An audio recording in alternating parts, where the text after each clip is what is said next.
everybody. As Cassidy said, my name is Heather Taylor, and I'm the Associate Director in what we call it the Student Aid, the Financial Aid Office. And tonight we're just going to kind of go over how to complete your FAFSA, what happens when we receive your FAFSA, different aid options, scholarships, all that kind of good stuff. You're my third presentation for the day, so I'm going to try to get out of here. I know you guys probably have things to do tonight too, eat some supper. If I'm going too fast, please let Cassidy know and she can slow me down.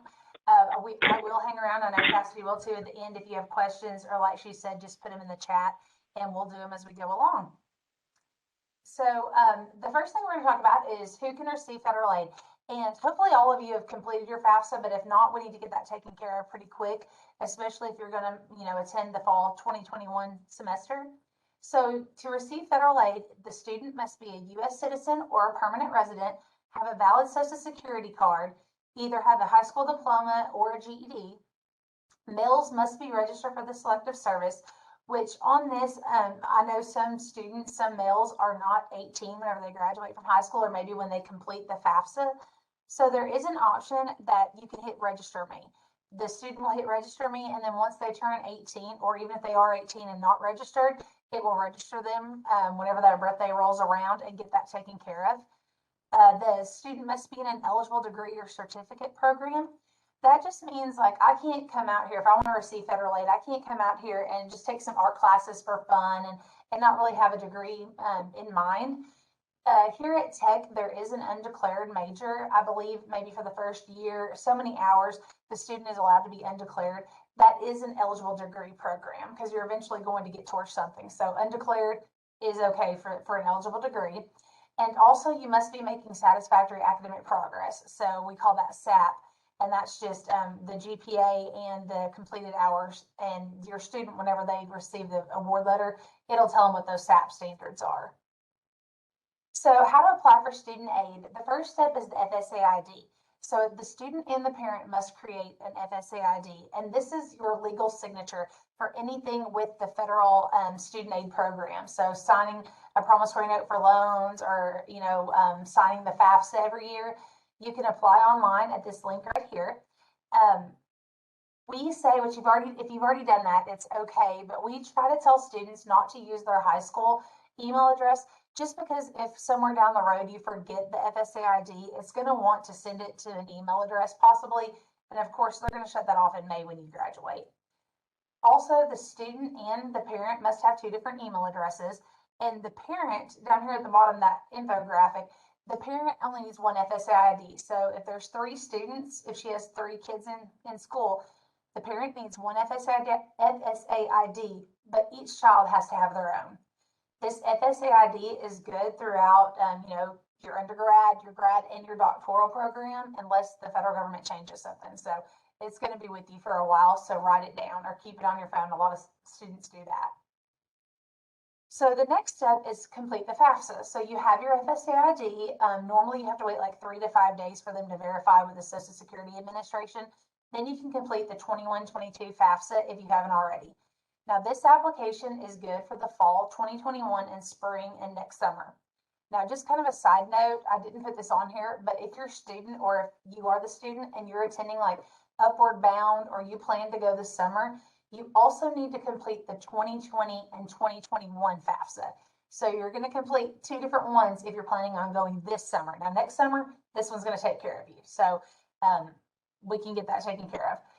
You're going to apply at the same place you fill out your FSA ID, October 1st of every year. So once your student gets settled in for fall, it's time to do next year's FAFSA again. This is free, so never pay to complete the FAFSA. You're more than welcome to run by my office and I'll do it for you for free, or we have some computers up front, and our any officer in here can help you do it. And it has to be completed every year. It's not a one and done, because of course your tax information changes. So make sure every October 1st, let's just get on it and set a reminder. And then the note down here, ATU requires the FAFSA to be completed if your student receives any kind of institutional funds. So that is the ACT, Scholarships and Admissions Office require that they offer. The ADHE website, the lottery scholarship, you have to do it the first year. If there's an athletic scholarship, faculty staff waivers, any kind of money that Arkansas Tech gives you, you have to have that FAFSA in order for it to credit onto your account. So this can be a little confusing at times, wondering whose income do you use on the FAFSA. So if you are a student and your biological parents are married, you use their information, tax information, both of them, no matter what, even if they filed separately. So that one's kind of easy. If biological parents are divorced, then what you have to use, and this is biological or adoptive, so either one of those apply here. If they're divorced, you're going to use the parent that you live with the most. So if you live, let's say, with dad all the time or whatever, and go to the other parent on the weekends, you're going to use dad. And then if he's remarried, you're going to use the step parent as well. A lot of people forget to put the step parent on there, but since that income is in the household, you have to include step parent as well. So we know that there are different situations, and sometimes you may not live with your parents. You may live with your grandparent. You may live with a coach or a teacher or something like that. You cannot use those people on your FAFSA unless that they have adopted you. You can only use a biological or an adopted parent. So if you're living with your grandparents or whatever, what you need to do or something that you don't feel like you fit into that little box right there. And what you can do is you can talk to our financial aid office, and there are options. So the federal government gives you a couple options, and it's called professional judgment, where we can kind of, listen about the situation. You'll turn in some paperwork, and we can see about getting that FAFSA taken care of for you without using your parents. So don't be discouraged if you don't fall into that category right there. So for the information, what information do you use on the FAFSA? So for the 21-22 year that starts in August, it's going to be 2019 taxes. So 2 years prior. That's your 2019 tax return, W-2s. Also looking back at the child support received or paid from 2019 and any untaxed income, such as Social Security benefits or anything. Now, what's kind of weird is you're going to use your current number of household members that you are currently. So as of today, how many people are in your household? Then you're going to use how many are going to be in college in 21-22. So I like to look at it as like past, present, and future. Your past taxes, your present household size, future college students. And something that a lot of students, sometimes they get messed up, the student cannot count the parent in the number in college. So if your mom or dad are attending, ATU or another college, you can't count them, but they can count you. So they kind of give the parents a break on that one, but the student cannot count the parent. So some of the errors that we see on the FAFSA, and we want to avoid these errors because what happens is if something is incomplete or, not correct, it can cause a delay in us getting you packaged, federal aid. You got to fill out a little more documentation. But some of the more common ones that we see are like the Social Security number, date of birth, or a name mismatch. Your name has to be listed on the FAFSA exactly as it is on your Social Security card.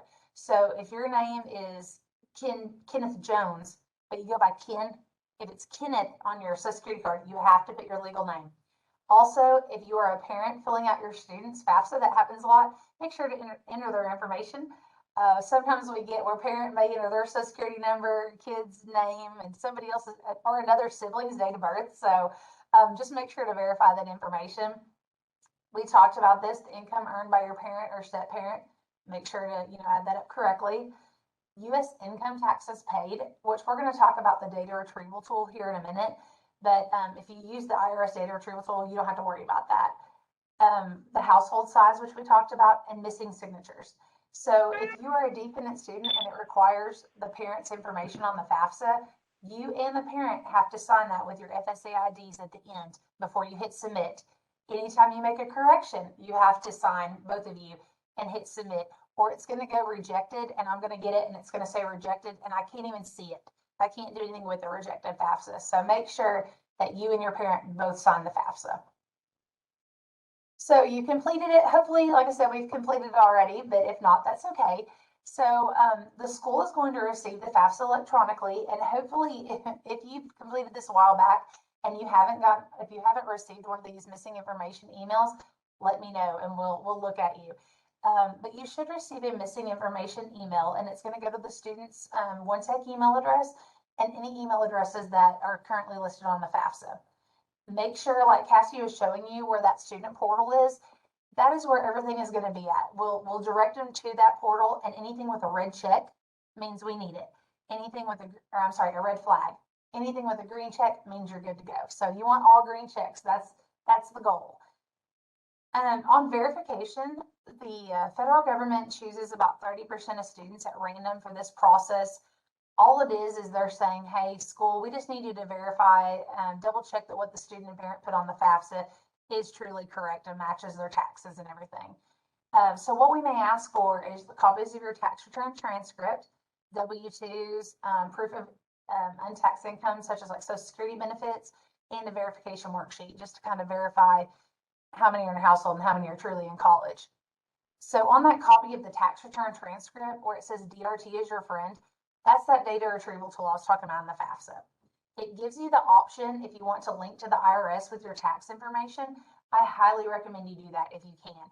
Now, if your parents filed separately, you can't do that. You know, there's certain instances where you can't link, but if you can, you should, because what's going to happen is it's going to go out to the IRS, pull all that information in, and you can't even see it. It won't even let you touch it anymore. So if we have to ask if you're chosen for verification and we have to have those tax return transcripts, which can be a giant nightmare to get sometimes from the IRS, can't even imagine with COVID going on how that's going. But if you're chosen, we don't have to have those because you pulled it in straight from the IRS. So we know it's true. We know it is correct. So that's one less thing you have to turn in. You'll just have to turn in like a verification worksheet and you'll be good to go. So always use that retrieval tool if you can. So now we're going to talk a little bit about federal Pell Grant, and I just want to give you guys some information. If you have all green checks at this point, we just ran our packaging for the 21-22 year last week. There's about 6,400 people on it, so it's taken a little bit to get through. But if you have completed that and it's all green checks, you should be receiving an email from me.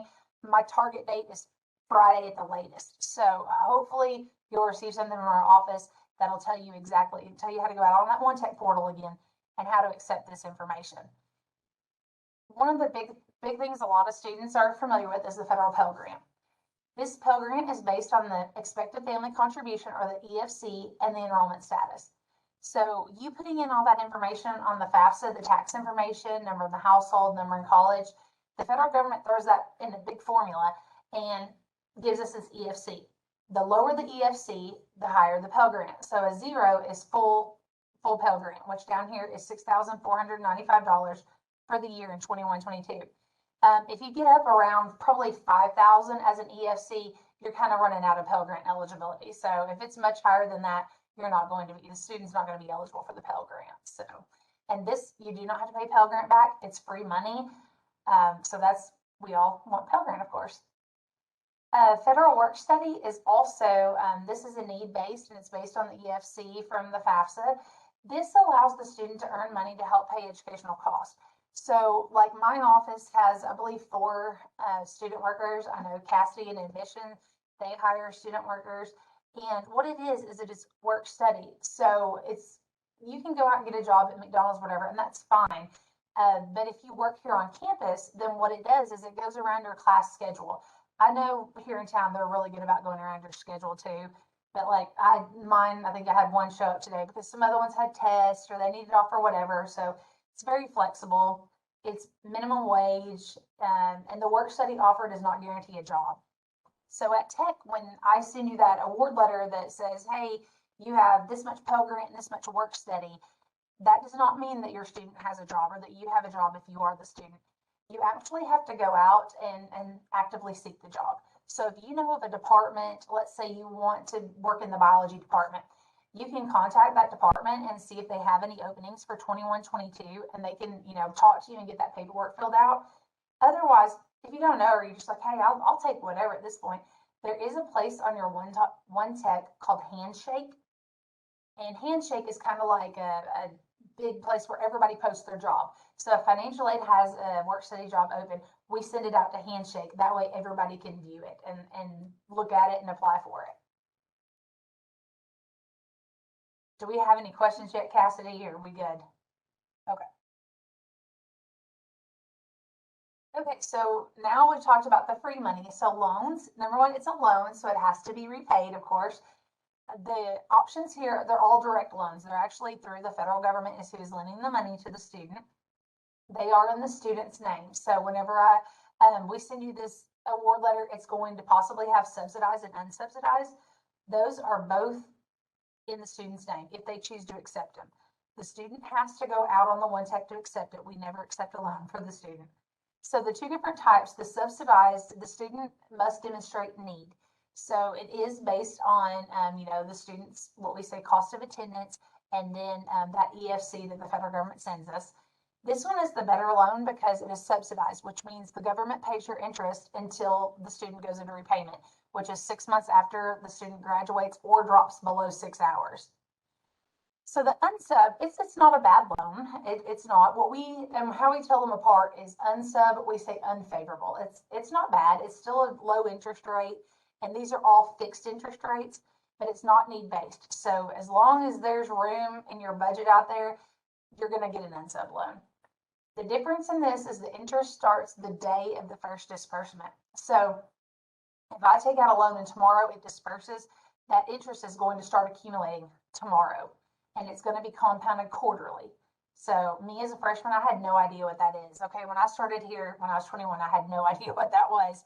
But what that means is whenever it's compounded quarterly, let's say I earn this first quarter, which will be 3 months in a year. So if I have $50 on that, if I don't pay that $50, that $50 is going to go on top of that principal that I borrowed. So if I borrowed $1,000, it's now $1,050. So next quarter, I'm going to be paying interest on $1,050. If I don't pay, it'll be $1,100. So you can see how that can get, high pretty quick. If you go 4 years of undergrad plus some grad school, it can add up pretty quick. The student does not have to pay interest while they're in school, but we highly recommend it. If you can, definitely pay that interest because it can add up. So the loan eligibility is based on that EFC, the student's grade level. The higher the grade level, the more loans that you're going to receive.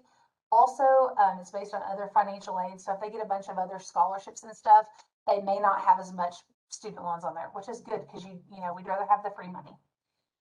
Currently, as of July 1st, so I don't know what your interest rate will be next year because it changes every July 1st. Currently, it is a fixed 2.75% for the life of the loan as of right now. And every disbursement that is made, a 1.057% fee will be taken out.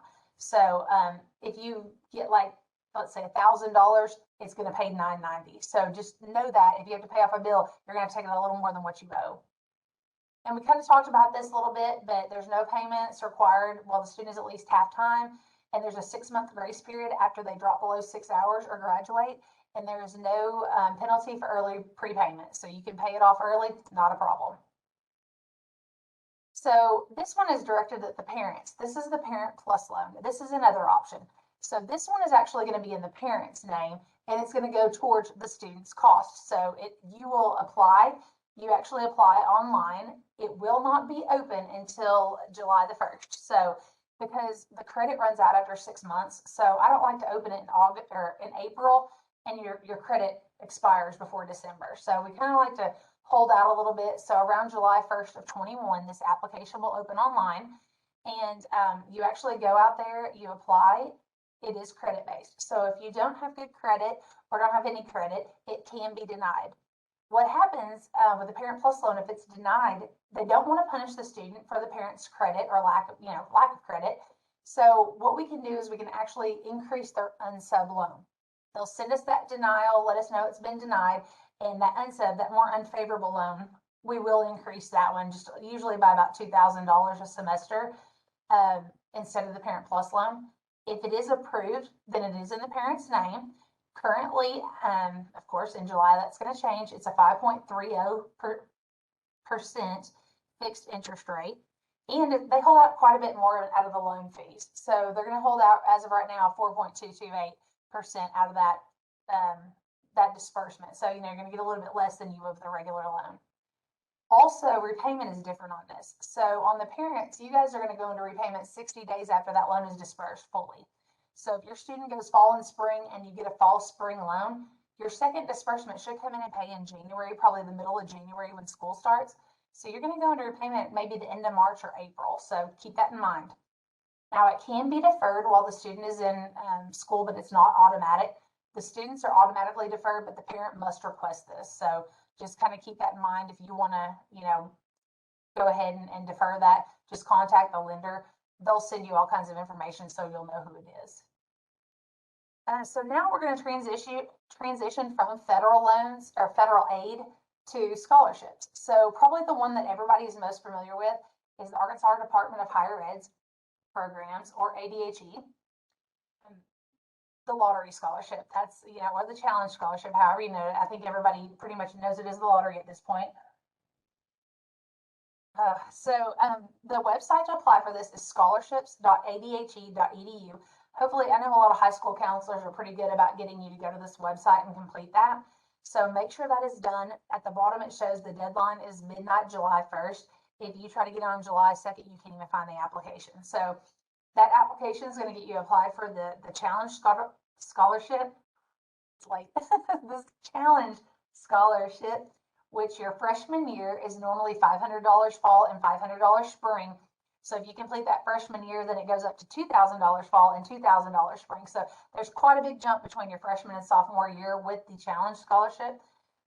There's also the governor's scholarship program, the military dependents, the LEO, the law enforcement officer scholarships, and then the other ones down there. Also down here is the AR Futures Grant.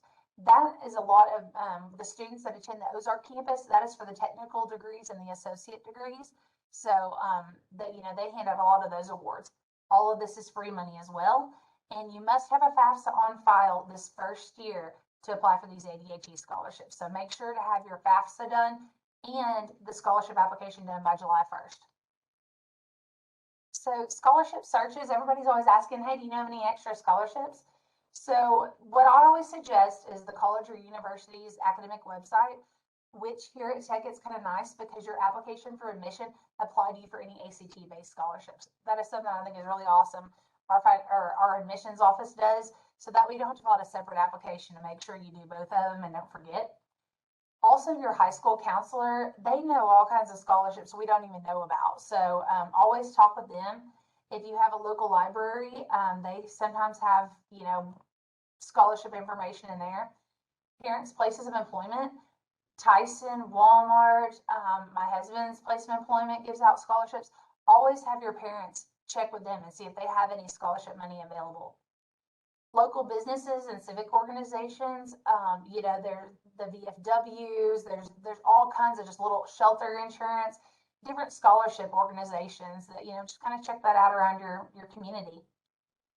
Arkansas Rehabilitation Services. I was actually telling a student about this because she's enrolled now, so it's a little late for scholarship deadlines and everything.